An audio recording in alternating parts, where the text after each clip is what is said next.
allows for trusted transactions to occur frictionless without an individual needing to spur that transaction. So it's kind of like an if-then statement.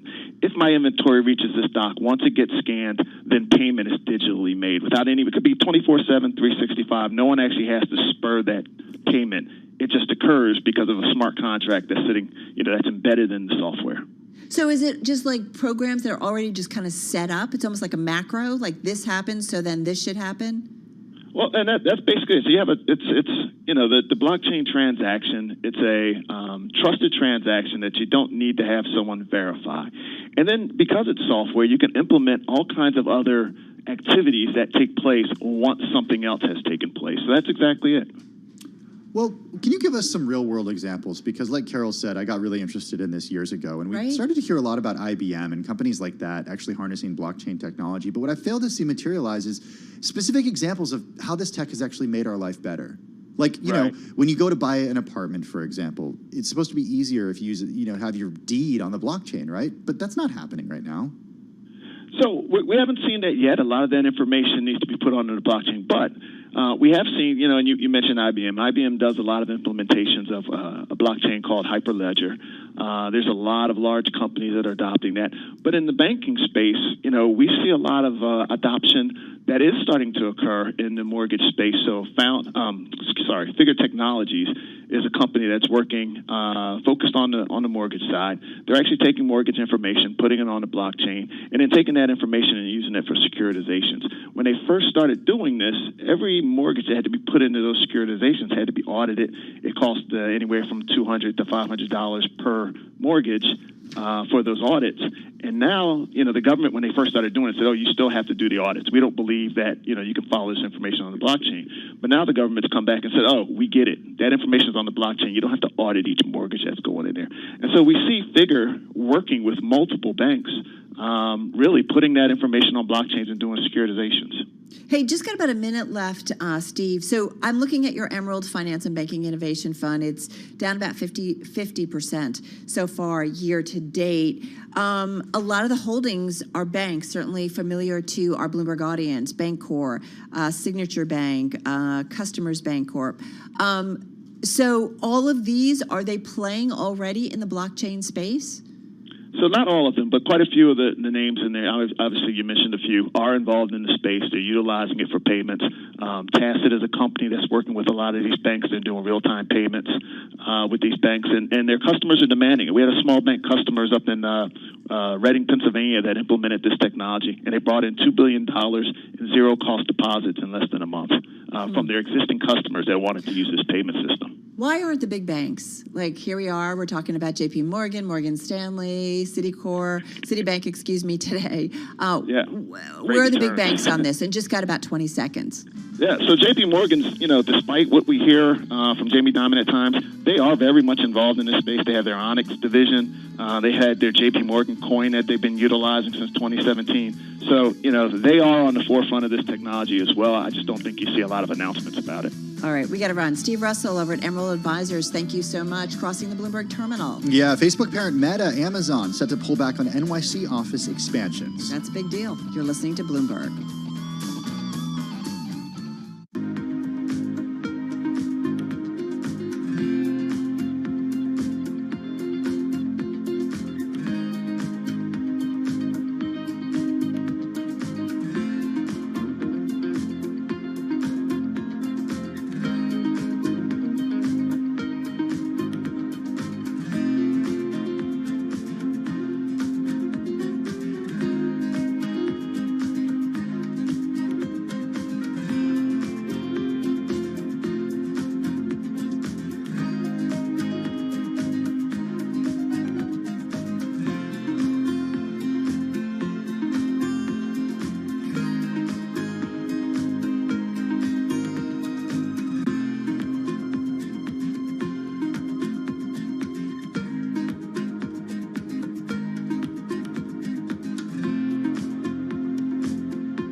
Broadcasting live from the Bloomberg Interactive Broker Studio in New York. Bloomberg 1130 to Washington, D.C. Bloomberg 99.1 to Boston. Bloomberg 106.1 to San Francisco. Bloomberg 960 to the country. Sirius XM Channel 119. And around the globe, the Bloomberg Business app and BloombergRadio.com.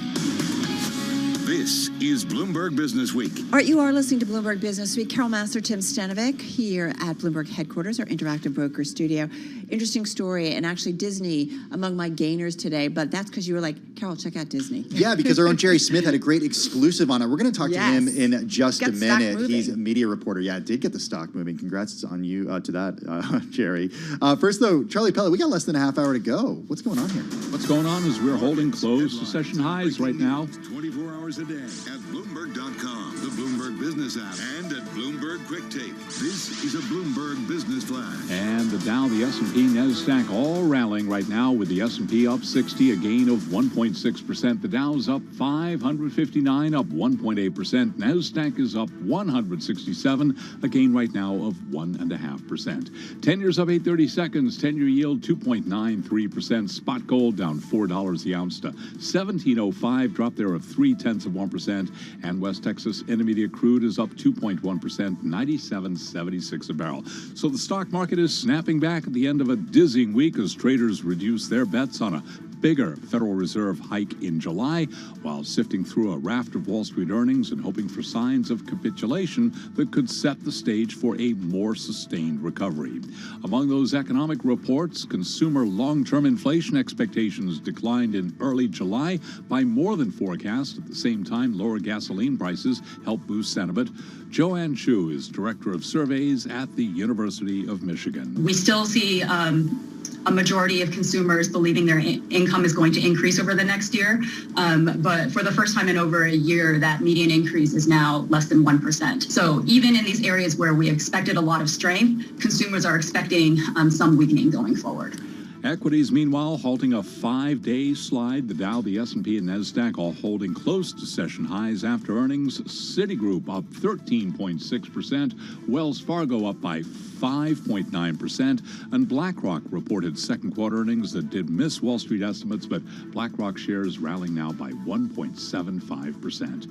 S&P up 59, up 1.5%. I'm Charlie Pelleton. That is a Bloomberg Business Flash. All right, Charlie, so appreciate it. We do want to remind our audience we are awaiting a press conference from President Biden, who is out there in Saudi Arabia. So as soon as he begins speaking, we will take you there live. In the meantime, right now live on the Bloomberg, you can see shares of Disney moving. They are rallying. This on News, ESPN will raise the prices of its streaming service by a lot. Yeah, Jerry Smith is media reporter for Bloomberg News. He's with us in the Bloomberg Interactive Broker Studio. Jerry, congratulations on this scoop here. After your story published, we did see shares of Disney, the parent company of ESPN, spike as a result of this. So give us the skinny here, because ESPN Plus, it's about to get quite a bit more expensive. Yeah, ESPN Plus is going to increase its price next month by 43%. So it's going to go from a big one. Yeah, I mean it's going to go from $6.99 a month to $9.99 a month, or from $69 a month to $69 a year to $99 a year. We talk a lot about inflation. We're talking a lot about inflation. The costs of hiring people is going up. Electricity costs are going up. But at the core of this, it's something else that's getting more expensive for Disney and ESPN. What is it? Well, sports rights, they keep going up. ESPN spending a lot of money for the rights to broadcast a lot of different sports, and they're putting more and more of it on their streaming service as a way to increase subscribers. But one thing that's happening is that Wall Street's really putting pressure on media companies to make their streaming services profitable. A few years ago, it was just this big land grab, sign up as many customers as you can. We don't care if you're losing money. Now there's real pressure to turn a profit. So you're seeing streaming services more and more that are raising their prices. So, ESPN, certainly when it was, old-fashioned cable, right, they could certainly get people to pay up because they had the content. Can they do that equally when it comes to streaming? Well, I mean, that's a good point. I mean, back in the cable days, I mean, it was very, it was very challenging to cancel. You had to call your cable TV provider, and they would try to sell you on a different plan. But now it's just one click away, and you can cancel. So, it's very important for ESPN Plus to have a lot of different sports. So when the season ends, somebody just doesn't say, well, that sport's done. I'm going to cancel. It's one click away. You know what's interesting is it seems like based on your reporting and then the reaction to the stock price, investors think that ESPN has this pricing power, that Disney has this pricing power. And I contrast it with what happened yesterday with ConAgra, right? This company that makes Slim Jim and, Duncan Hines. And they said they were raising their prices. The stock fell because they were worried that their EPS is going to be affected because people will buy less of this stuff and they're going to absorb some of these costs. So how do you explain that, the shares actually went higher when Disney said this? Because 43%, that's a lot, Jerry. It is. And I think that investors are willing to accept a little bit of what's called churn, people canceling, if you can show that your average revenue per user is going up. I mean, that's so there's a real emphasis on cost discipline. You're starting to see Disney really look at, cricket rights in India. They had the streaming rights before. They ended up getting outbid, and they said, the price of this is getting to be too expensive. Is this about getting the bundle? So now we've gone from the cable bundle to the streaming bundle? I mean, that's what's really interesting about this is now if you look at Disney has a bundle where you get ESPN Plus, Disney Plus, and Hulu for $13.99. That's only $4 more than the standalone price of ESPN Plus. Right. So it seems like it's a way for Disney to push people towards the bundle. That's a way to increase the subscriber number for Disney Plus because they're counted in as a subscriber in the bundle. Bundling is something the media industry's been doing for a long time now. It's a way to retain subscribers. The thinking is that people are more likely to hang around and not cancel if they're getting multiple products from you. Well, as a consumer, I feel like maybe I'm getting a little bit of a deal, or if I have kids, or I have a husband or a spouse that's like, whatever, like you kind of tick off a bunch of boxes. You have all those things, Carol. I do. Yeah. I'm wondering, Jerry, though, hold on. Wait, I got to get this for my own personal finance. You said Hulu plus Disney plus ESPN Plus is $12 a month? A lot of pluses there. $13.99. So it's going to be $4 more than just getting ESPN Plus alone. Ad-free Hulu? That's Hulu with ads. Hulu with ads, okay. Because I feel like we're paying almost that for Hulu without ads, plus we're paying for Disney Plus. So. I don't even know what we're paying for. All I know is there's a ton of stuff up there, right? Maybe we should and it's be expensive. bundling. Or maybe we should be screening out some stuff. I don't know. But it does say something about, we've always talked about ESPN and the product, and I do wonder about when it comes to sports. I mean, Amazon's creating for streaming. Like, there's a lot more competition out there. ESPN, is it still up there when it comes to when I want to watch anything and everything on sports? Well, ESPN Plus is actually pretty unique in the streaming business. I mean, they have over a dozen sports. They've got hockey, soccer, you name it. There's going to be an exclusive NFL game on ESPN Plus this year. If you look around the streaming landscape, there's sports-focused streaming services like, for the NBA or for Major League Baseball. And then that's kind of it. I mean, ESPN Plus really has a lot of sports, and the price is actually more affordable than a lot of those other services that can be $20 or more a month. Jerry, sorry, Jerry. I love Jerry. What are you doing for golf? Where do you get your golf? It depends on who's broadcasting it. Crazy. But I'm a cord cutter, so yeah, I get Paramount Plus. I can watch the stream of CBS's PGA Tour coverage. ESPN Plus has golf. Peacock has golf this weekend for the British Open. So, I mean, that's the way it is now. If you're a cord cutter, you're cobbling together a bunch of different apps. ESPN Plus is, if you love sports and you don't have cable, it's a must. We got to run. Jerry Smith, an exclusive media reporter at Bloomberg News. Check it out at the Bloomberg. Nancy Lyons in D.C. with World and National News. Hey, Nance. Thanks, Tim. President Biden is threatening to take executive action to combat climate change. This after West Virginia Senator Joe Manchin temporarily scuttled Democrats' sweeping economic and energy bill that the party has been trying to pass ahead of the midterms. Biden did, however, urge Democrats to move ahead with a trimmed economic package with proposals on health care and drug prices that Manchin says he will support. We'll ask the nation's parents where they'd like to see Congress focus its attention, and the answer may open some eyes, as we hear from Bloomberg's Nathan Hager. The D.C.-based think tank Trusted Future polled nearly 1,000 parents on the one priority they would choose for Congress. Nearly 2 in 3, 63%, said they'd pick increased privacy protections, especially for children. About 75% say having a tech talk with their kids about digital safety is as important these days as the birds and the bees. Trusted Future echoes the tech industry in calling for a federal privacy standard rather than the current patchwork of state laws. The 1998 Children's Online Privacy Protection Act covers kids 13 and under, but many of the biggest tech names have paid fines for violating the law. In Washington, I'm Nathan Hager, Bloomberg Radio. The nation's top infectious disease expert, Dr. Anthony Fauci, is urging people not to wait to get a COVID booster shot with a new Omicron subvariant taking hold. The BA.5 variant has what we call a transmission advantage over the prior variants in that it has the capability of spreading from person to person more efficiently because it evades some of the protection that you would get from prior infection or vaccination. Fauci tells Bloomberg the vaccines do protect against severe disease from all subvariants. Global news 24 hours a day, on air and on Bloomberg Quick Take, powered by more than 2,700 journalists and analysts in more than 120 countries. I'm Nancy Lyons. All right, Nance, thank you so much. Our Nancy Lyons in our 99.1 newsroom in Washington, D.C. A lot going on, and we've been, of course, here at Bloomberg, our D.C. and international team, really focusing on President Biden and his trip over in the Middle East. We talked a little bit earlier about his interactions with officials in Israel versus what he did in Saudi Arabia. Fist bumps, shaking hands, all that good stuff.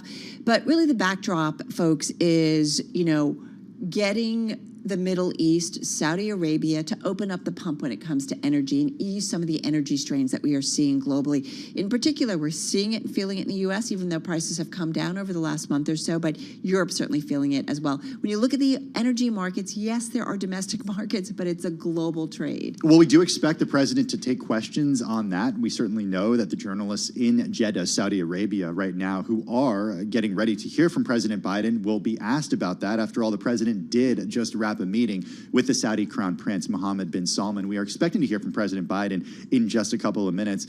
In the meantime, there are tense circumstances of this trip. President Biden is seeking Saudi promises to help lower oil prices, as you mentioned, Carol, but wanting to avoid any appearance of being too friendly with Prince Mohammed, whom he'd vowed to ostracize for the 2018 killing of columnist Jamal Khashoggi. Yeah, it's complicated to say the least when it comes to this, and certainly what President Biden, his position he has taken, certainly when he was a candidate for the White House, the top job at the White House, and then, of course, coming into office. But as we know, with the war, the Russian war in Ukraine, and the Russian war, as a result, taking away Russian oil out of the markets, or increasingly the expectation that that will happen, we are seeing the stresses across the globe, and so certainly leaders around the world, including President Biden, looking ways to ease that.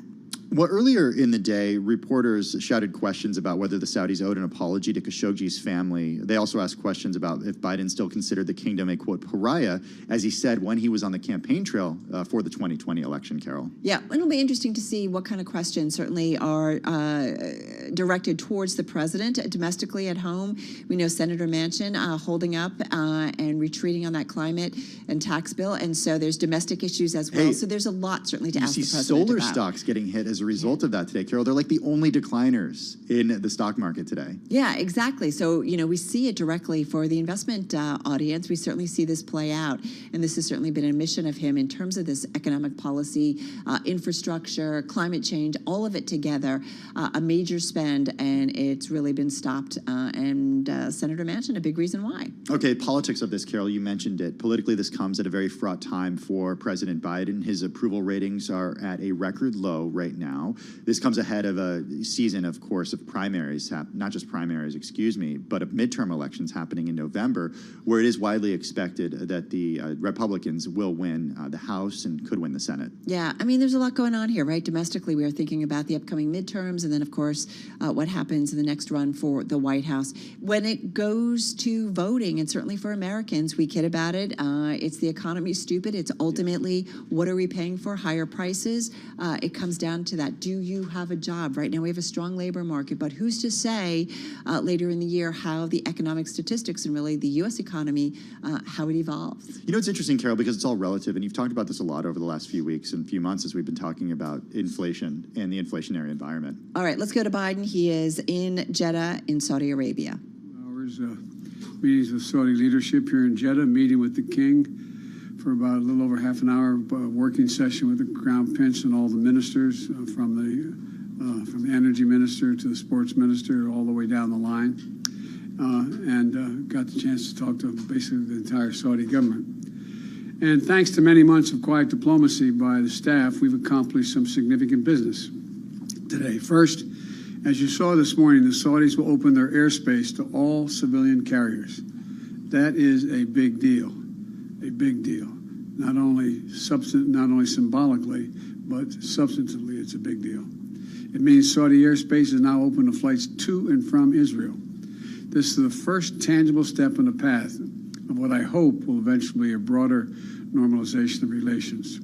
Second, we concluded a historic deal that to transform a flashpoint at the heart of the Middle East wars into an area of peace. International peacekeepers, including U.S. troops, will leave Tiran Island in the Red Sea, where they've been for over 40 years since the Camp David Accords. 5 American soldiers died on this strategically located island in 2020, and it's important to remember them today. Now, thanks to this breakthrough, this island will be open to tourism and economic development while retaining all necessary security arrangements and the present freedom of navigation of all parties, including Israel. Third, we agreed to work together to deepen and extend the Yemen ceasefire. And you know there's carnage been in Yemen of late. And it's been in place more than 3 months, resulting in the most peaceful period in Yemen in 7 years. We further agreed to pursue a diplomatic process to achieve a wider settlement in Yemen. The Saudi leadership also committed to continue to facilitate the delivery of food and humanitarian goods to civilians. In this context, we discussed Saudi Arabia's security needs to defend the kingdom, given very real threats from Iran and Iran's proxies.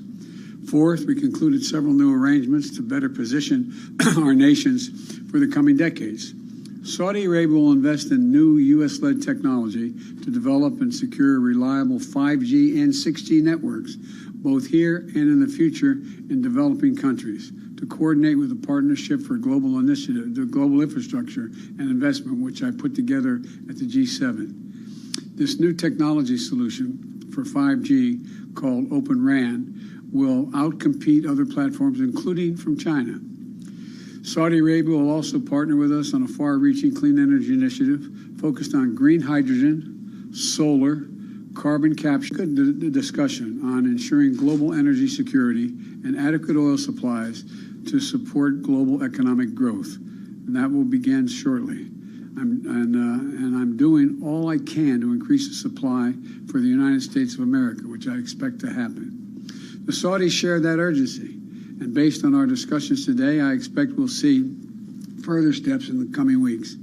Finally, we discussed human rights and the need for political reform. As always, as I always do, I made clear that the topic is vitally important to me and to the United States. With respect to the murder of Khashoggi, I raised it at the top of the meeting, making it clear what I thought of it at the time and what I think of it now. And it was I was straightforward and direct in discussing it. I made my view crystal clear. I said very straightforwardly, for an American president to be silent on an issue of human rights, is this inconsistent with who we are and who I am. I'll always stand up for our values. So that's a quick summary of tonight's outcomes. Tomorrow, with 9 leaders from around the region, we'll have more. One thing we will discuss is the multi-billion-dollar commitment of the GCC to invest in the Partnership for Global Infrastructure Investment, which I announced at the G7 last month, to help address infrastructure needs of low and middle-income countries who don't have the wherewithal to borrow the funds to meet the needs of their people. And after years of failed efforts, we have now finalized an agreement to connect Iraq's electric grid to the GCC grids through Kuwait and Saudi Arabia, and deepening Iraq's integration into the region and reducing its dependence on Iran. And it was pointed out to me that I was reminded by staff at the time at the meeting that I tried to do that back when I was the early days of my vice presidency. Finally, it's done, being done. Tomorrow, I'll also be laying out an affirmative framework for America's engagement in the Middle East to build on these important steps going forward. The bottom line is this trip is about, once again, positioning America in this region for the future. We are not going to leave a vacuum in the Middle East for Russia or China to fill, and we're getting results. I'll take a couple questions now. Mr. President, what was the Crown Prince's response to your comments about Khashoggi? He basically said that he was not personally responsible for it. I indicated I thought he was. He said he was not personally responsible for it, and he took action against those who were responsible.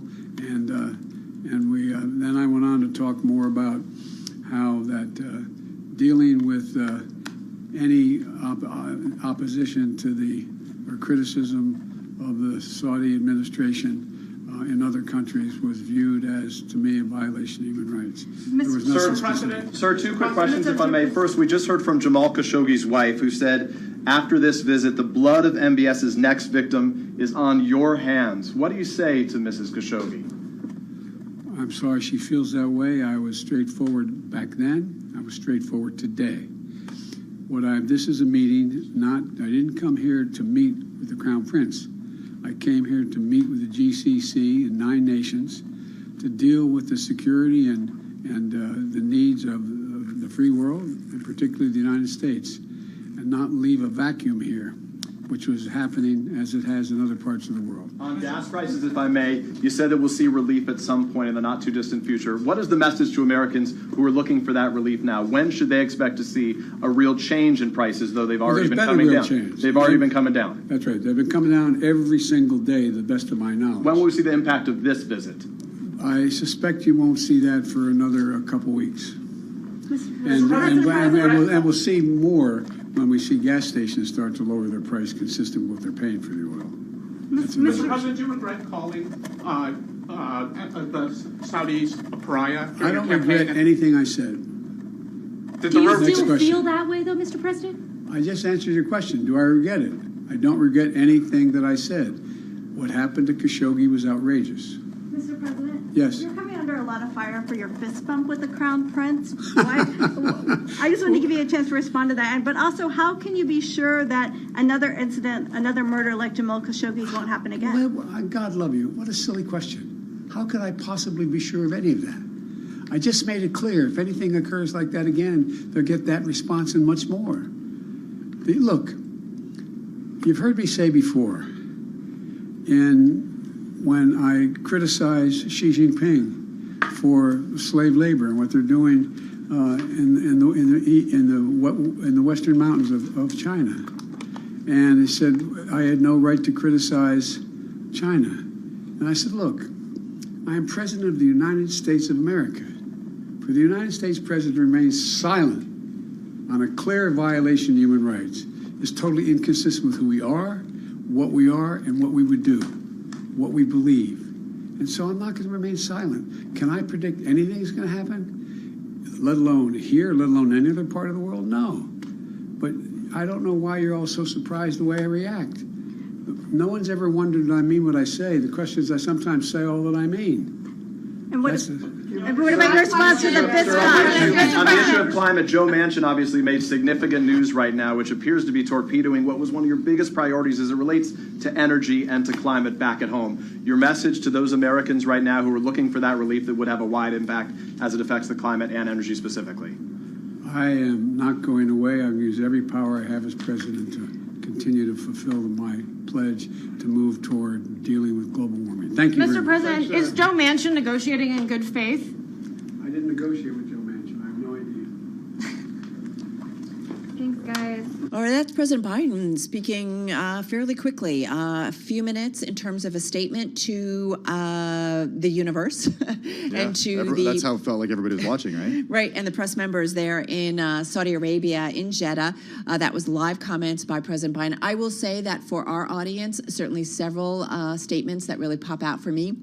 But I think when it comes to the energy supply, President Biden says he does expect to see further steps on expanding the oil supply, expects to see further steps specifically from Saudi Arabia when it comes to energy in the coming weeks. So a good discussion is how he described it when it comes to energy security and oil supplies, which is, I think, Tim, ultimately, that's what this was about in terms of how do we ease some of the energy supply strains. Yeah, a lot of questions about journalist Jamal Khashoggi as well. The president saying that he raised this during the meeting with Saudi leaders and that he said that the Saudi crown prince says he wasn't responsible for that. All right, so we're watching the markets, getting ready to wrap up the trading day and the trading week. We want to get to Nadia Lovell. She is Senior U.S. Equity Strategist at UBS Global Wealth Management on the phone in New York City. Nadia, thank you for sitting by. We've only got about a minute and a half here. Interesting week, interesting day. Right now, equities have bounced up to their highs of the day. What do you think of the sentiment right now when it comes to investing? You know, the sentiment, I think, overall is still poor. We don't think that this rally is going to be really sustainable. We think that this tug-of-war in the market between whether we're heading towards a recession or a softish landing will continue, and it will take time. And as we've been consistently saying that we think that the earnings estimates, particularly for 23, are too high and need to come down.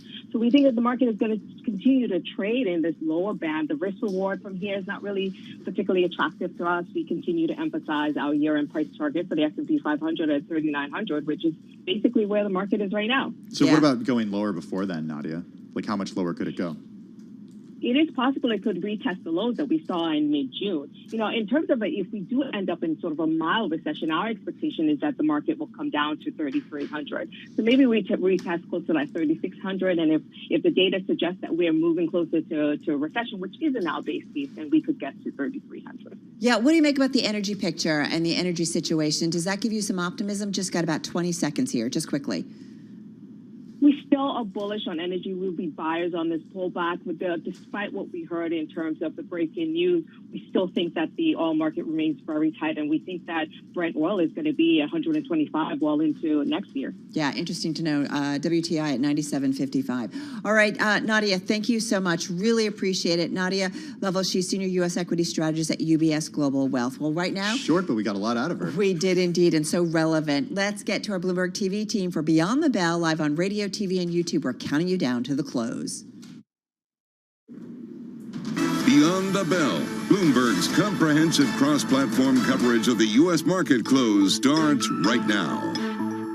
We are about 2 minutes away from the end of the trading day. Taylor Riggs, Katie Greifeld, Sonali Basak, of course, in for Caroline Hyde, counting you down to these closing bells. And here to help take us beyond the bell with our global simulcast, we're joined by Carol Masser, Tim Stenovic. Tim, we still have to vote you off the island, so it can be Ladies' Day here. But, well, we bring together our television, radio, and, of course, YouTube audiences to parse through the other crucial moments of the day besides Tim. Yeah, well, Tim is always important and always crucial. I think what's crucial is these last couple of minutes of trading, because we are hovering pretty much at our best levels of the session, shooting up. I don't know whether it's some optimism over what President Biden had to say. One of the big macro issues that plagues the global economy is our energy supplies, and President Biden saying he is expecting to see further steps on expanding the oil supply, so talking with Saudi Arabia. So this is something we're keeping a close watch on. Yeah, we just had a really short but really informative chat with Nadia Lovell, Senior U.S. Equity Strategist at UBS Global Wealth Management. On energy, she said that they are bullish on energy still. They're buying the pullback that we've seen, but don't get too excited about the overall rally in the S&P 500 that we've seen. She doesn't think it's going to be sustainable. She sees a year-end price target 3,900, although lows between now and then could retest 3,600, so not too far from where we are now. I mean, it does make sense if you're bullish on commodities. Maybe you're feeling a little bit more bearish on stocks. That seems to be the trade. Yeah, if you're bullish on stocks, though, you're still down for the week, Katie, and we're not looking at, that much optimism going into next week either. But there are some of the signs that some of the inflation that we've seen that is the real trouble to the market starting to ease. And that really has been the story. Has inflation sort of started to roll over? You certainly wouldn't know that in the PPI and the CPI data, but the bond market certainly trying to signal that picture as well, though a lot of people say that we've moved on and we're more in the recessionary camp than we are so much talking about inflation as we are right now. As you can see there, counting you down to the closing bells, and we get the final settlement here. It is a green on the day kind of day, as I forget my words here. 655 points on the Dow, a very good S&P 500 up 1.9%. And technology, Carol, it's actually the laggard, but it is still up 1.8% on the day. Yeah, I always love looking at sentiment, and most of the names in the S&P 500 higher today, 469 to be exact. The last 5 days, best name in the S&P 500, Southwest Airlines up almost 8%. Bottom of the group, Match Group down about 13%. Not names we necessarily talked about, but that just gives you an idea of what the week was like. Yeah, the names that we've talked about, at least today, it's been all about the banks. And if we take a look at the industry groups, it's all about the banks. They are the best performing group, up 5.6%, of course, following just blowout numbers from Citi. You also saw a bid for healthcare as well. Definitely something to keep an eye on. Some good earnings reports coming there. If you look down at the bottom, there is one bar in the red that's household products, off about 0.2%, really tells you the breadth of the rally that we saw today. Food and beverages fought into the green, basically unchanged, but really a lot of green on this screen, Carol. Yeah, absolutely, right? Risk trade was on. All right, so really easy for me to find gainers. There were so many. So Katie, we've been talking about it all day. It was all about the big banks today, and thank you very much, Citigroup, because it was top in the S&P 500, as you said, really holding on to its gains of the day, ending up more than 13% for the Friday trade. We know this story, big trading revenues, better than expected second quarter results, both on the top and bottom lines. So nonetheless, that was definitely a standout. Netflix, check it out, up more than 8% in today's session. Keep in mind they report next Tuesday after the close, top in the NASDAQ 100, top in the S&P 500. And that's despite UBS coming out. They rate the stock neutral, and they lowered their price target to $198 from $355 a share. Stock closing at $189 and change today. And they're worried about second quarter subscriber growth going upside down, meaning losses. So there you have it.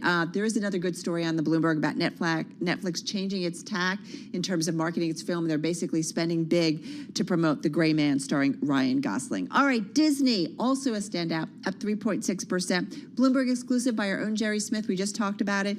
ESPN, their streaming service, they're increasing the price by 43% because of those costly sports rights. That, again, as I said, an exclusive, and it really caught the attention, Tim, of investors. Yeah, look at that, 3.6% Disney, even though those prices are going up by so much. Hey, tough day to find decliners when you have 469 of the names in the S&P 500 moving into the green today. Still, though, risk on day, so we did see some defensive consumer staples and utilities really lag, but overall, as industry groups, as you guys mentioned, they were still in the green. Kraft Heinz among those companies finished the day down by 1.9%. Also, McCormick & Company, the spice maker, down 0.8%. And here's an interesting one. First Solar, you did hear President Biden asked about what Manchin had said earlier in the day today. We saw solar companies take a hit as a result of that. Joe Manchin telling Democratic leaders he wouldn't support new spending on climate measures or tax increases. We saw solar companies take a hit. First Solar finished the day down by more than 8%.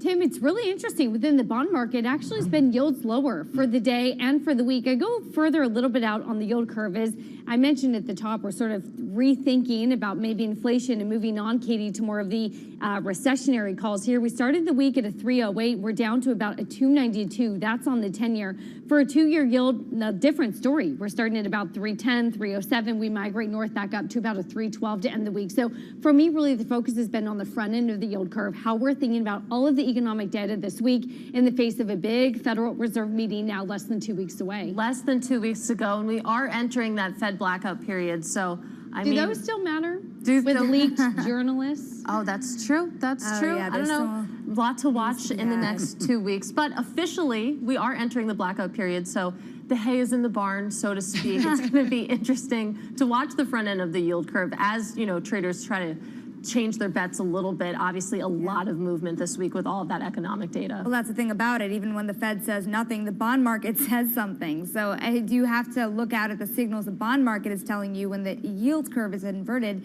as steeply as it is. If Jeremy Siegel is right and we're already in a recession, is this really the worst of it? Right. A mild recession. A mild recession. And that is where, you start to think, okay, our investors, they've priced it in, they're starting to move beyond, they're starting to think about, okay, what comes next? And I guess, first of all, we know what comes next. We're going to get a slew of earnings next week, some big names, and that will continue. And so we'll see what kind of conversations we hear from the C-suite and whether or not we're hearing more optimism. I am a little concerned about that headline that crossed about, was it Amazon and Meta, and Facebook Meta. parent. Right, like not taking some space here, real estate space in New York. Like, what does that mean? Does that mean that they obviously are not going to build offices here? They're not going to hire?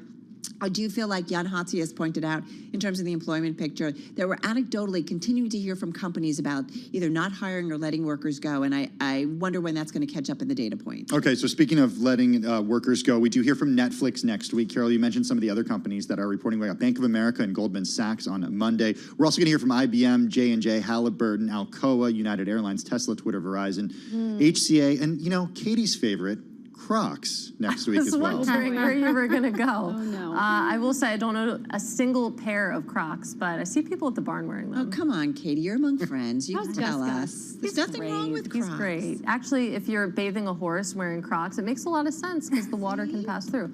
In any case, Taylor, you were going to say something. Joke's on us. I think the share price of Crocs has been higher, at least the last time we checked, maybe a few months ago, to say the least. But I think, Tim, you're right. And when we're thinking about some of the big earnings, the big tech, and I think for me, what I'm also looking for a little bit is Snap on Thursday. I think Caroline reminded me last week, Snap was the original one that sort of kicked off the tech earnings last quarter that really started to forecast a slowdown. They were one of the few that really came out and said, wait a minute, something's off. So really curious to see if that trend continues. And to your point there, you're looking at things that happening at the social media companies like Snap. You worry about advertising. And then you have the scoop we had today about ESPN, prices rising more for the consumer. Investors reacted well to it for now. But at what point is there a breaking point in consumer behavior when you're seeing prices of everything from your streaming services to your avocados, those are up, right? Rising into the next couple of months. All good for the staples, those staple stocks. But what do you make, guys, if you look at how the week was rough on the equity front, and we didn't build momentum really until today. And then you take a look at where the 10-year,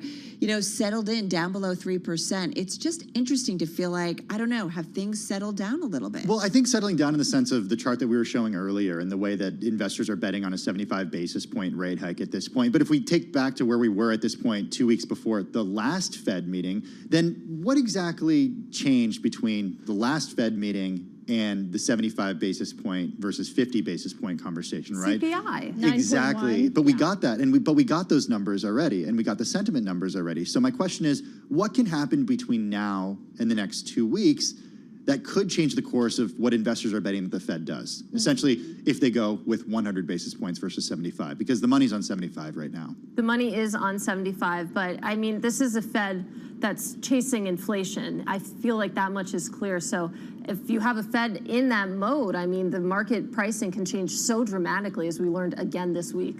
All right, well, lots more to come certainly next week, but that's a wrap certainly for this Friday edition of Beyond the Bell. Our cross-platform coverage, we will be back, though, again on radio, TV, and YouTube. We will count you down to the close on Monday, same time, same place.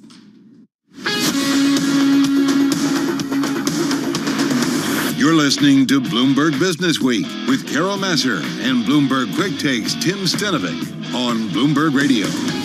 All right, you are listening to Bloomberg Business Week. Carol Massar, Tim Stenovic. I mean, check it out. The 10-year, 2.9 is where we settled in.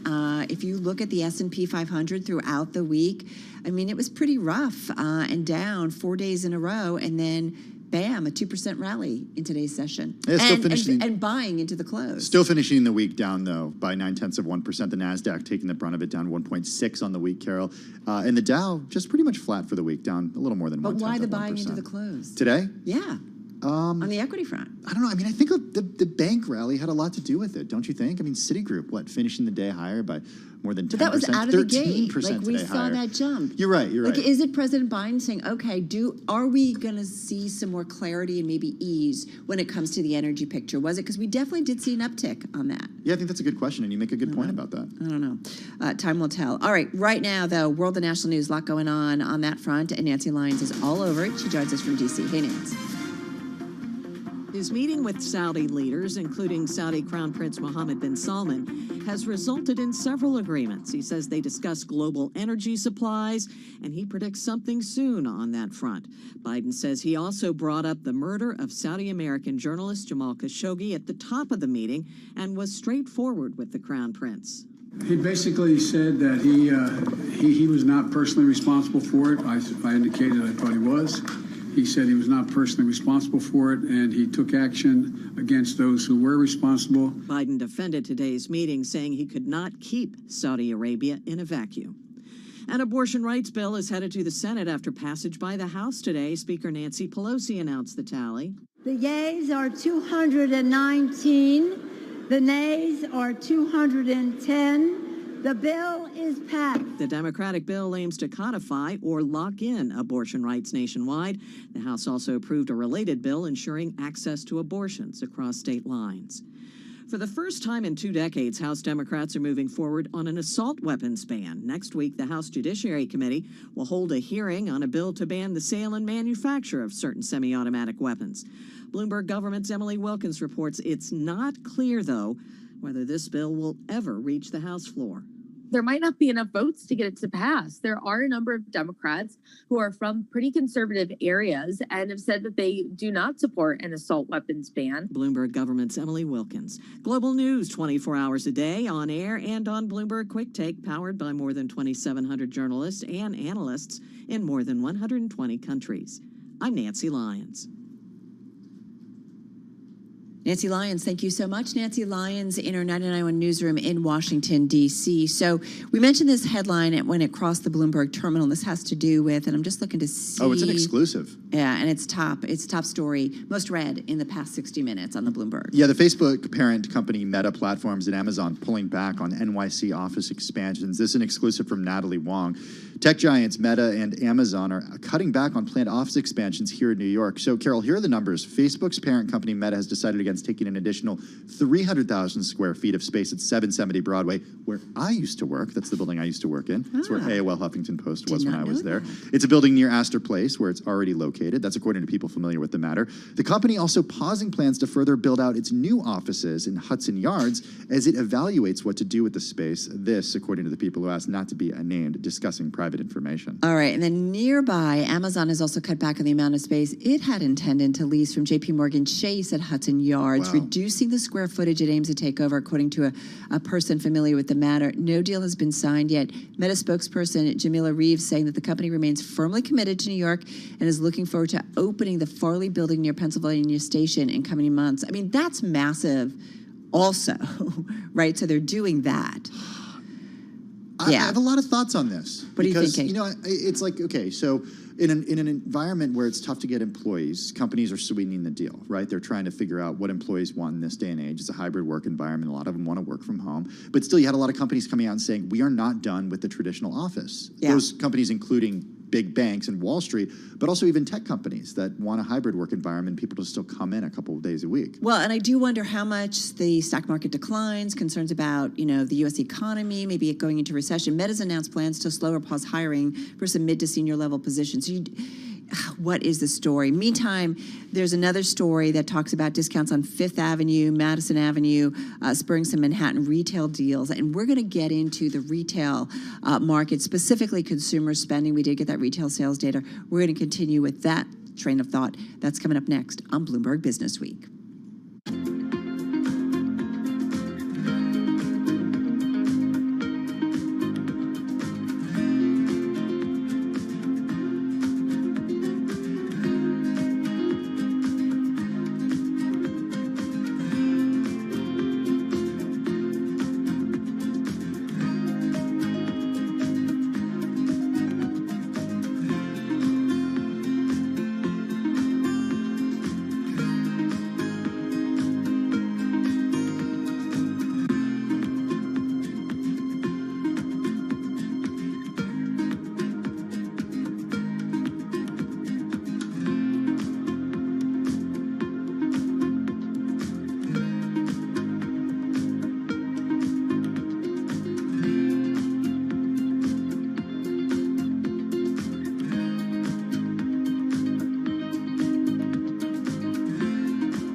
markets, headlines, and breaking news 24 hours a day at Bloomberg.com, the Bloomberg Business app, and at Bloomberg Quick Take. This is a Bloomberg Business Flash.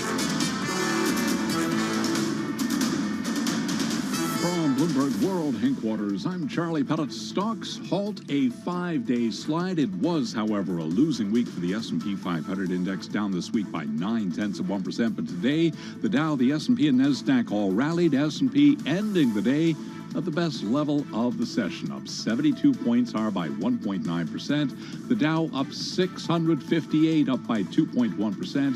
NASDAQ up 201, a gain there of 1.8%. The 10-year yield, 2.92%. The 2-year yield, 3.12%. Spot gold down $4 the ounce to $17.05, down 0.3%. West Texas Intermediate crude oil up 1.9%, $97.64 a barrel. Investors were digesting the latest bank earnings. Banks led the way higher today. Citigroup surged 13.2%. Wells Fargo was up by 6.2%.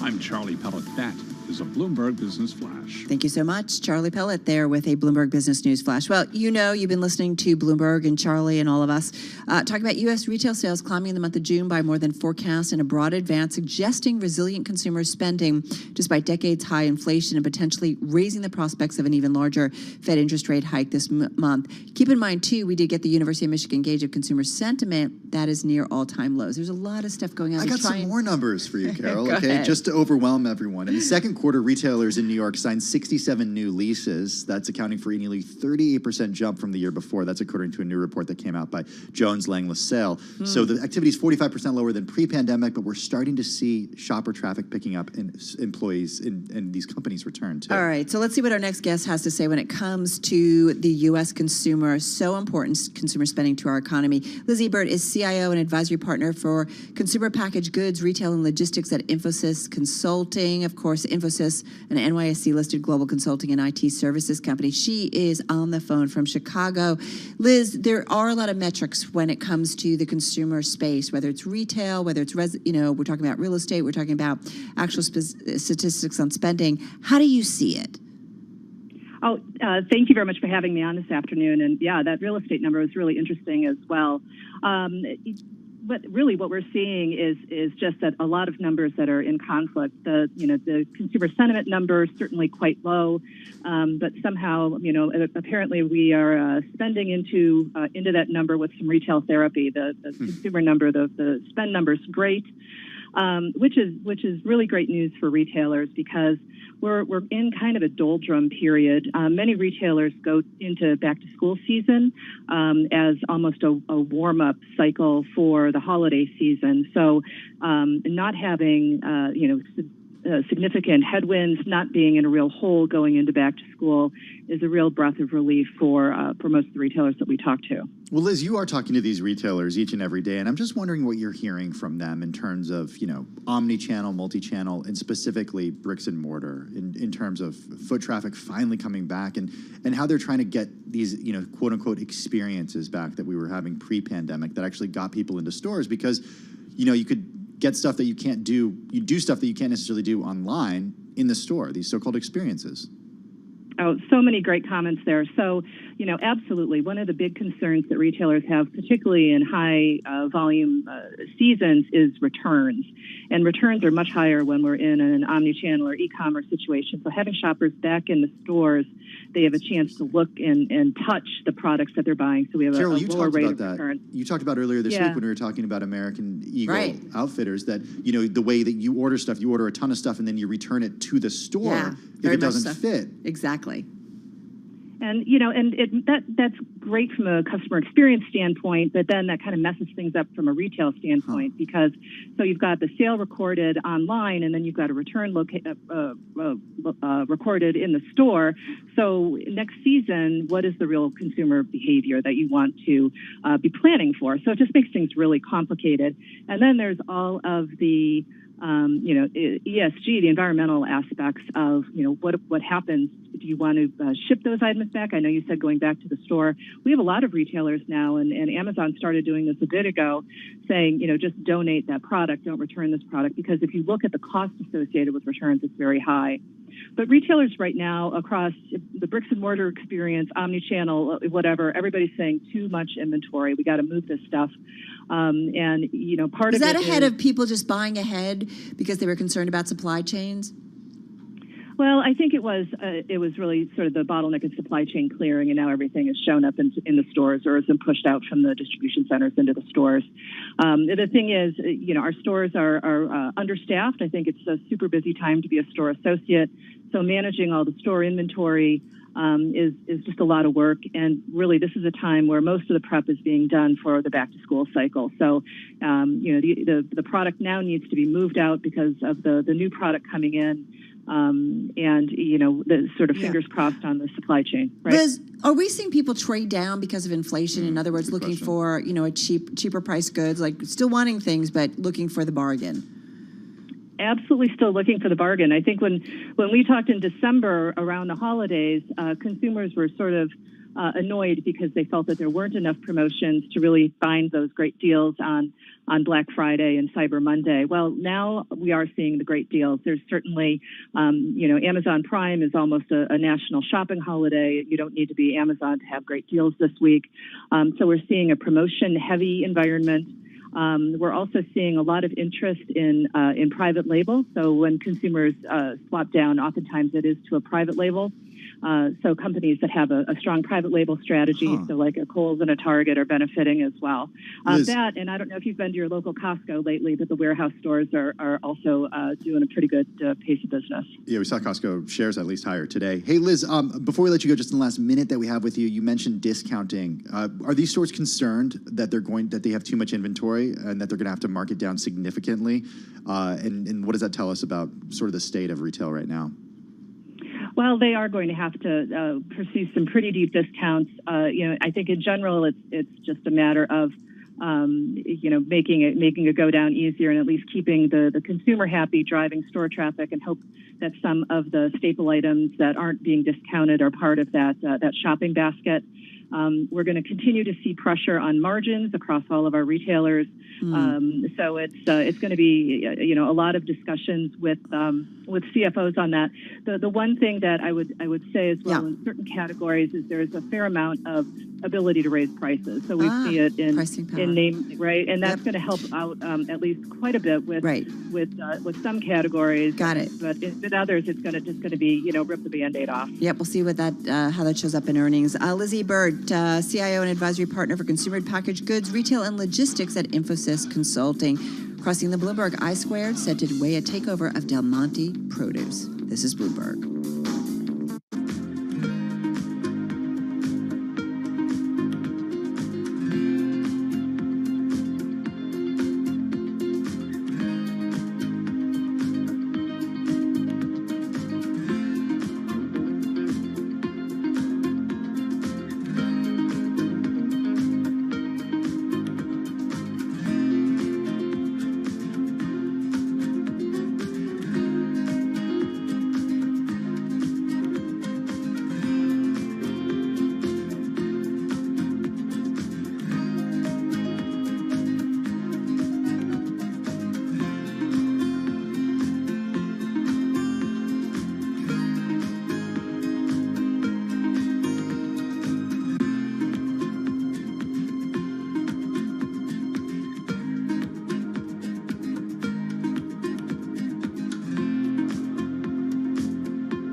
Broadcasting live from the Bloomberg Interactive Broker Studio in New York. Bloomberg 1130 to Washington, D.C. Bloomberg 99.1 to Boston. Bloomberg 106.1 to San Francisco. Bloomberg 960 to the country. Sirius XM Channel 119. And around the globe, the Bloomberg Business app and BloombergRadio.com. This is Bloomberg Business Week. Ready to go traveling? Oh, I'm ready. Overseas? Let's go. Somewhere fun? Yes, somewhere fun, somewhere beautiful, somewhere warm, somewhere Luxury? relaxing. High-end? Yes. Big sky? Laguna Beach? Sure. Anywhere? Sounds okay. great. Well, our next guest is going to be able to cover all of that. We're going to check in with the founder and CEO of Montage International. We'll get to him in just a moment. First, though, Charlie Pell, a lot of stuff happening in after hours, despite it being a Friday afternoon. Indeed. Give us the latest. And we love it. Let's begin with a developing story. You guys brought us the headline moments ago, but a little more detail here. Sources tell Bloomberg infrastructure investor I Squared Capital is exploring an expanded partnership with fresh Del Monte produce that could include a takeover of the bananas distributor. Today, the Dow, the S&P, and NASDAQ all rallied. We had the S&P closing at session highs, the market snapping back at the end of a dizzying week, a losing week, as traders reduced their wagers on a bigger Fed rate hike in July, while sorting through a raft of Wall Street earnings and hoping for signs of capitulation that could set the stage for a more sustained recovery. Stocks did halt a 5-day slide, with the S&P up 72 points today, up 1.9%. The Dow up 658, up 2.1%. NASDAQ up 201, a gain of 1.8%. 10-year yield 2.93%, 2-year yield 3.13%. Gold down $4 the ounce to $17.05, down 0.3. West Texas Intermediate crude oil up 2% today, 97.72 for a barrel of West Texas Intermediate crude. Well, as for the market backdrop, Nadia Lovell is senior U.S. equity strategist at UBS Global Wealth Management, and she was our guest right here on Bloomberg Business Week. You know, the sentiment, I think, overall is still poor. We don't think that this rally is going to be really sustainable. We think that this tug-of-war in the market between whether we're heading towards a recession or a softish landing will continue, and it will take time. And as we've been consistently saying that we think that the earnings estimates, particularly for 23, are too high and need to come down. And speaking of earnings, Citigroup's second quarter profits soared past analyst estimates. Citigroup shares surged 13.2% today. Wells Fargo also with earnings this morning, shares up today by 6.2%. Recapping, 10-year yield 2.93%, S&P up 72, higher by 1.9%. I'm Charlie Pellet. That is a Bloomberg Business Flash. All right, Charlie, thank you so much. Well, back in May, Business Week Pursuit's travel editor, Nikki Eckstein, had a story that mentioned Virtuoso. It's a global consortium for luxury travel specialists, and how they were seeing a 50% increase from a year earlier in the number of people seeking its services. People, Tim, wanted to travel, and they wanted help in doing so. Yeah, it's not just us. We're ready to get out there. Take me away, take me away. As long as our flight doesn't get canceled, right? Alan Firstman is the founder, chairman, and CEO of Montage International. They've got properties all over, and they're in the Bahamas, Laguna Beach, California, Deer Valley, that's in Utah, Los Cabos, Mexico, and more. Alan Firstman joins us via Zoom from Orange County, California. Alan, good to have you with us. How are you? I'm great, Tim. Thanks. It's a pleasure to be with you. Well, it's good to have you back with us. We were reminded by our producer, Paul Brennan, and my colleague, Carol, that you were on with us years ago, before the pandemic. It was before I even was doing this. And we just want to get an update on what the last 2.5 years have been like for you. Well, for us, it's been very exciting times. Obviously, COVID was traumatic, but once the vaccines were prevalent, we saw a return to business levels, and the last 2 years have been exceptionally strong for our company, with domestic resorts, luxury resorts, and the inability to travel to some of the global destinations. Many of the luxury consumers discovered us, and we've seen just a tremendous increase in business. And we've been particularly busy opening new hotels and resorts. Over an 18-month period in the last couple of years, we opened 6 new hotels, both Montage and Pendry's. Wow. Wait, so take me back, though, for a moment, Alan, before we move on. So did you have to shut down completely just because there was no travel happening? For the first few months, virtually shut down. There were some hotels where we had a residential component that we would operate barely, but it came to a stunning halt in the early stages of COVID.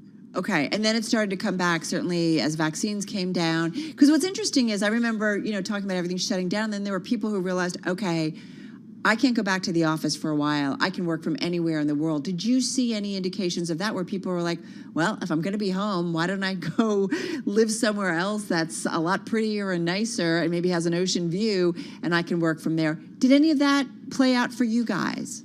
Absolutely, and then we leaned into it and offered schooling for the kids that were doing remote learning. Wow. So you could be on vacation at Montage Palmetto Bluff, and we would set up almost a tutored, monitored study room for kids to do their schooling, and you can combine vacation and either schoolwork or work. And that's one of the things we're seeing in our industry with untethered working, so to speak. So you could take a Monday or a Friday or even midweek and be productive and from a hotel suite or a room and enjoy the best of both worlds. And I think COVID accelerated people feeling comfortable doing that.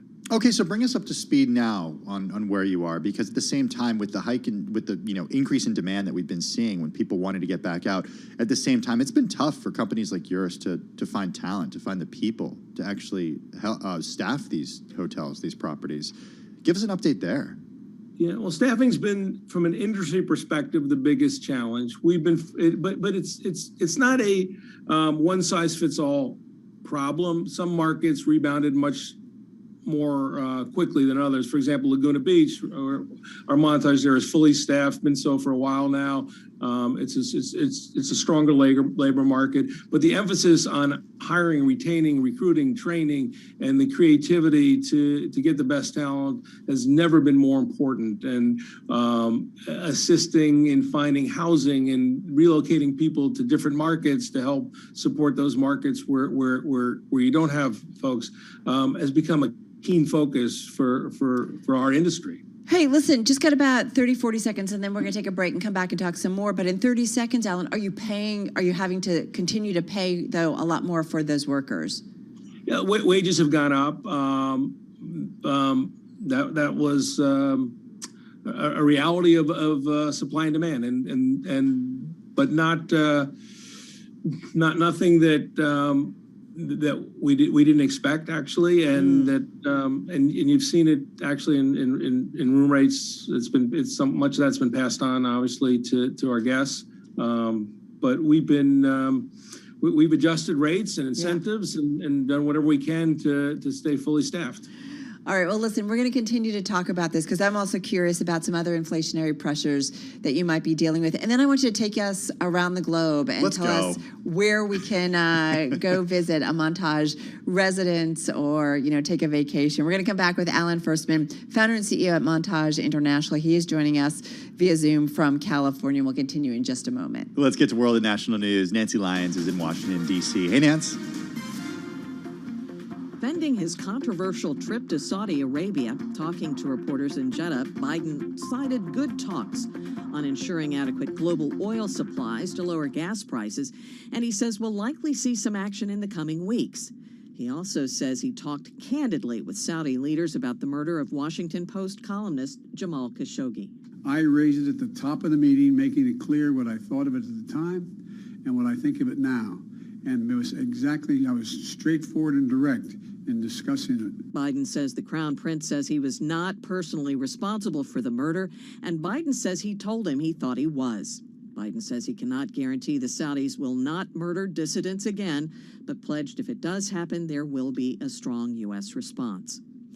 The Democratic-led House has approved 2 abortion rights bills that would lock in or codify abortion rights nationwide and protect movement across state lines for the procedure. Democratic Congressman Frank Pallone and Republican Congresswoman Kathy McMorris Rodgers argued on opposing sides ahead of the vote. This is just the beginning. Congressional Republicans are already pushing a nationwide abortion ban that would criminalize abortion in all 50 states. This is not about codifying Roe v. Wade. Why?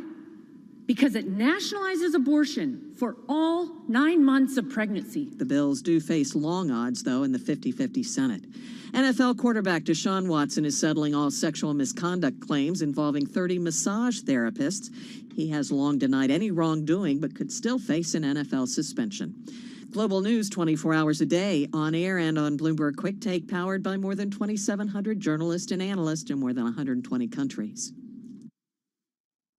All right, Nance, thank you so much. Nancy Lyons in our 99.1 newsroom in Washington. We're going to get back to Alan Firstman, founder, CEO at Montage International, in just a moment. We're talking about luxury, travel, hospitality. But in the meantime, it's been a full, dense week, and we're going to have another one next week. So we thought we would just bring a few wacky stories that popped up on our radar. I love this story by our Bloomberg opinion writer, Chris Bryant, who's got a story that with a headline of "No BMW, we shouldn't pay extra to heat our seats." This is so funny. My brother sent me a text to me and my dad about this. Yeah, because there was a tweet that went viral about this. So here's what we're talking about. The German automakers plan to charge drivers for accessing a feature already built into their cars has sparked outrage, and rightly so. BMW finds itself embroiled in a blistering row over plans to charge car owners $18 a month to warm their derrieres. I can't believe that, man. Reports that the German automaker wants drivers in the UK, France, Germany, and elsewhere to purchase a software update unlocking the seat warming functionality, which will otherwise remain unavailable despite all the necessary hardware already being built into their cars,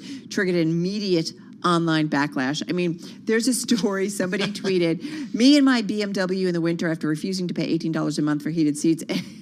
That's our skeleton. Colleague here at Bloomberg Intelligence tweeted that out. Trunk fan. Okay, we're talking about BMW Unlock. It costs £150 for the year, Carol. That's $177. £350 for unrestricted access. It was characterized on social media as a, quote, parody of late-stage capitalism and the epitome of microtransaction. You pay for this, though, when you buy a car. You pay for heated seats. But this is like epitome of microtransaction hell, okay? This idea that we live in an economy of services, right? So the idea of, in Tesla does this with full self-driving. You have to pay extra for them to unlock that capability. So basically you buy a car, it's got all these chips, and then they're like, okay, so maybe you don't buy a certain service, and then later on if you want it, you have to turn it on. Exactly. Is that what it is? Exactly. But maybe that makes sense? I don't know. I'd rather it bundled. You know, I don't want to pay for everything every month. Stop nickel and diming me to want to buy a car once. I don't want to keep paying for it. The other story was on Wordle. Maybe we'll squeeze it in. I can't promise you anything. This is Bloomberg.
updates, headlines, and breaking news 24 hours a day at Bloomberg.com, the Bloomberg Business app, and at Bloomberg Quick Take. This is a Bloomberg Business Flash. From Bloomberg World Headquarters, I'm Charlie Pelleton. Up Friday, a losing week. The Dow, the S&P, and NASDAQ all rallied today. Stocks halting a 5-day slide. Banks leading the way higher after earnings. For example, Citigroup up 13.2%. Wells Fargo today up by 6.2%. Stock markets snap back at the end of a dizzying week with traders reducing their bets on a bigger Federal Reserve hike in July. The S&P today up 72, best level of the day, up 1.9%. The Dow up 658, up 2.1%. NASDAQ up 201, up by 1.8%. The 10-year yield 2.92%. The 2-year yield 3.12%. Spot gold down 0.2%, 17.06 the ounce. And West Texas Intermediate crude up 1.9%, 97.55 a barrel. I'm Charlie Pelleton. That is a Bloomberg Business Flash. Charlie, thank you again for that update, Charlie Pellet there. So we want to get back to our guest. Still with us is Alan Firstman, founder and CEO at Montage International, a luxury hospitality management company. He is still with us via Zoom from Orange County, California.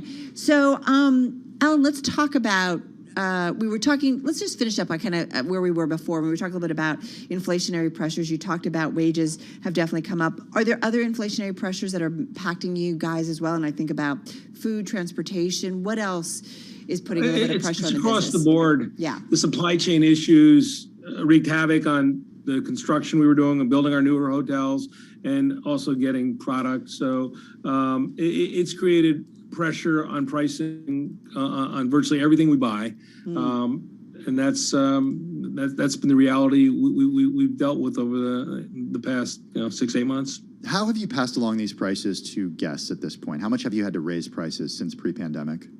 There's been price increases. We've been the rate leader in the markets that we perform, but for us, it's also about what kind of value are you adding. So our focus needs to be not just on price increasing, but what other value things can you do. For example, Montage Laguna Beach, where I'm sitting today, we've added new amenities and services that we didn't have before. Entertainment at the pool 7 days a week, and a virtuality experience, and some other things to help make it a value proposition, not just a price proposition.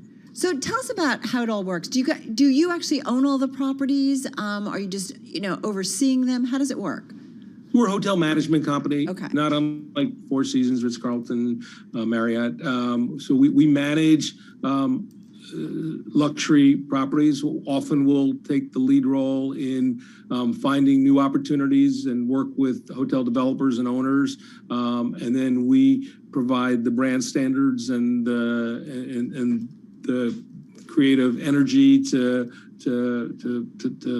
continue to put forward great Montage and Penry hotels. Where are you seeing the opportunities right now for expansion, for growth? Well, we're seeing it resort destinations, which have always been a strong suit for Montage, and we're seeing great urban opportunities for Penry, and there'll be some for Montage as well. Major gateway cities, there's great interest internationally.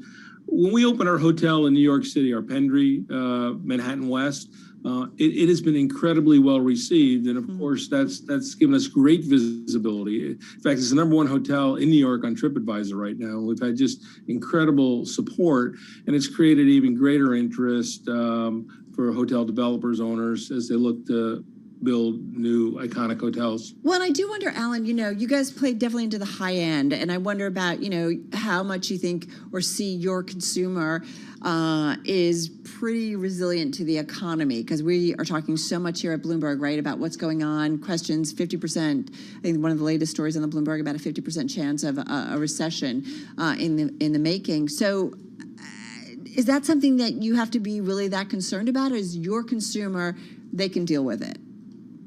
They can deal with it better, but we deal with recessions. We, in 2011, 09, 10, we felt it as well. But luxury tends to bounce back quicker, a little more resilient. there's a reduction in spending even at the ultra high end in a recession, but we are much more insulated than different products. You know, I was thinking, Carol and I've been talking a lot about, I don't know any other Getting way away? Put it. Yeah, but travel lives. is miserable right now. And flights are miserable if you have to fly commercial. Or limited, yeah. Which most people do, of course.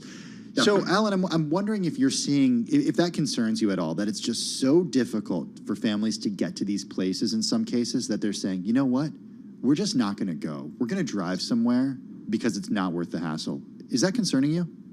It does, but in fact, we've, I think, been somewhat of a beneficiary of that because the locations where our hotels and resorts are haven't had the same level of challenges that some of the other markets. I mean, try going to Europe today and watching the news and seeing what's happening. You know, where's your luggage going and what kind of lines and what kind of problems you're going to face. I think that actually is driving greater interest in North American travel and resorts. And we have some great drive-to destinations also, which completely removes the hassle of air travel for now. Well, tell us about kind of some of the destinations. And it is interesting. And I'm curious, is it people who just want to come and stay for a week or two? Or is it people who actually want to live and maybe make a purchase of some sort? You get a combination of both. Often it starts with a weekend stay or a week or two visit, and then it transforms itself into acquiring a home. We have at every one of our Montage hotels and most of our Pendries, we have a residential component where you can live what you've just experienced. So being able to experience a Montage hotel and then be able to live it is a dream for many. And the kind of locations we're in are ideal for primary or secondary residences. Well, and I wanted to just talk prices because I'm looking at one overlooking the azure waters of Santa Maria Bay. I could go for that, about $3.5 million starting at. So give me an idea of the range of pricing and who ultimately does the buy. Is it U.S. buyers? Is it European buyers? Give me an idea. We have international buyers, but predominantly a North American, a U.S. buyer. Okay. And across the portfolio, our homes range from $3 million to $30 million. It's a broad range, but it's some of the most highest priced real estate in our brand, and the experience that we're selling helps drive huge premiums. It's sold out. Like I'm looking at the website, there's stuff sold out, Tim. Are you doing any fractional, Alan? Do you see an opportunity there? We're introducing our first fractional opportunity up in our Big Sky, Montana project there, where we've sold out of our whole ownership that we had in the building, and we're doing some more cottages. We're also building another tower that will connect to Montage Big Sky that will have fractional product in it as well. So it will broaden the buyer base and meet another need. More summer or winter demand for Big Sky, do you think, or is it equal? It's pretty equal. Big Sky is less than an hour from the entrance of West Yellowstone. So we're the beneficiary. You want to go see Old Faithful? We're actually the best place to go. So we have the benefit of incredible skiing, ski in, ski out, and then in the summer we have a golf course right out our front door, and we have let's go, accessibility to fly fishing. Summer or winter? I see a remote broadcast in our future at a Montage resort. That's what we need to do. Let's work on that, Alan. All right, have a good weekend. Great to check in with you, Alan Firstman, founder and CEO at Montage International, joining us via Zoom from Orange County, California. That does it for us. What a week. Check out our weekend show on Bloomberg Radio, 8 a.m. Check out our podcast. You can hear all those conversations. Have a good weekend. Thank you, Carol. You too. I'll see you Monday. Yeah, we have a great team that's behind it. Makes it all happen. We appreciate them. Have a good weekend, everyone.